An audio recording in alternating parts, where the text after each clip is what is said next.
Hello viewers, I am doctor Manojit Sarkar, consultant laparoscopic GI onco general surgeon and neuro consultant. আজকের আলোচনাটা কোনো medical বা surgical blog নয়, mainly কিছু সোশ্যাল ইনফ্লুয়েন্সিং কথা।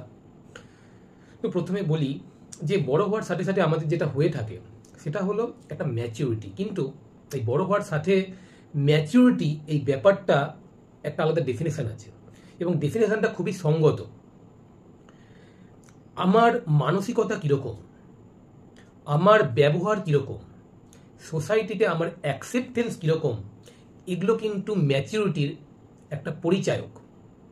তো এই তিনটে যদি কারো গ্রো করে থাকে, তার বয়স যাই হোক না কেন, সে কিন্তু ম্যাচিওর।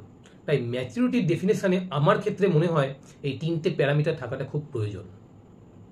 আরেকটা জিনিস বলে রাখা অবশ্যই প্রয়োজন, যখন বয়স বাড়ে তখন আমাদের থেকে কিছু কম বয়সী মানুষের কথাও মনে হয় যে তারা যা বলছে সেটা ভুল, আমিই ঠিক।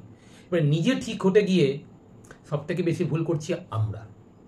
তো আমাদের যেমন একটা গুরুত্ব রয়েছে, তাদের কথারও একটা গুরুত্ব রয়েছে। তাই কথার গুরুত্ব কিন্তু সবাইকেই দেওয়া উচিত।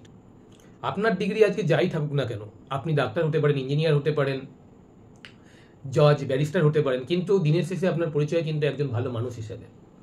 তাই ভালো মানুষ হিসেবে বাঁচতে শিখুন এবং ভালোভাবে থাকুন। ধন্যবাদ।